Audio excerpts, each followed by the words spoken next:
الحمد لله رب العالمين والصلاة والسلام على رسوله الكريم أما بعد فأعوذ بالله من الشيطان الرجيم بسم الله الرحمن الرحيم وما أرسلناك إلا رحمة للعالمين صدق الله العظيم.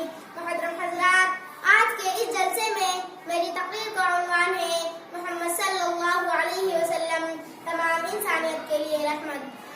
تاریخ بتاتی ہے کہ محمد صلی اللہ علیہ وسلم کی بعثت ایسے پرفتن دور میں ہوئی جبکہ ہر طرف جہالت چھائی ہوئی تھی، ظلم اور زیادتی کا بازار گرم تھا، تقریبی طاقت انسانیت سے کھلواڑ کر رہی تھی اور انسان کو ایندھن کی طرح اپنے اغراض کے لیے استعمال کر رہی تھی.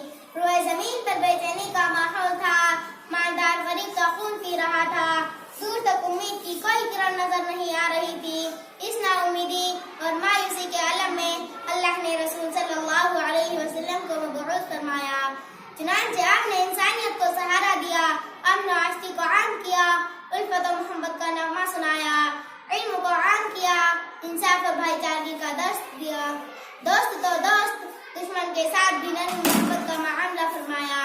ایسا معاملہ فرمایا کہ دشمن جان لینے آتے لیکن آپ کے عاشق بن جاتے. کبھی کسی سے کوئی انتقام نہیں لیا بلکہ معاف فرماتے اور ان کے لیے ہدایت کی دعا کرتے. طائف کے واقعے کا تصور کیجئے. آپ صلی اللہ علیہ وسلم طائف گئے، لوگوں کو اللہ کی طرف بلایا. طائف والوں نے آپ کی بات نہیں سنی بلکہ آپ کو گالیاں دینے لگے، آپ کو پتھروں سے لہو لہان کر دیا. پہاڑوں کا فرشتہ حاضر ہوا، عرض کیا، اے محمد صلی اللہ علیہ وسلم، آپ حکم فرما دے میں ان طائف والوں کو دونوں پہاڑوں کے درمیان لے کر مسل کے رکھ دوں. آپ صلی اللہ علیہ وسلم نے فرمایا، نہیں نہیں، یہ لوگ ایمان نہیں لائے تو کیا ہوا، ان کی اولاد میں کوئی نہ کوئی ضرور ایمان لائے گا.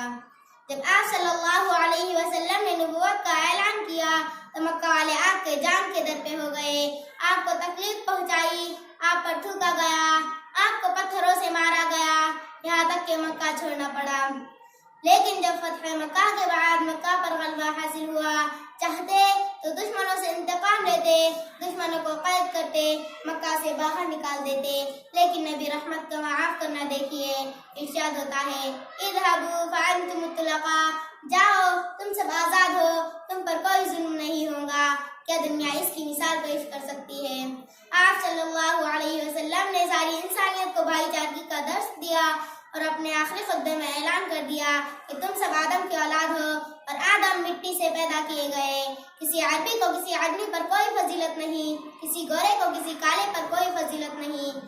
آپ صلی اللہ علیہ وسلم کو اپنی ذات کے لیے غصہ نہیں آتا اور نہ آپ انتقام لیتے. آپ نرم مزاج تھے.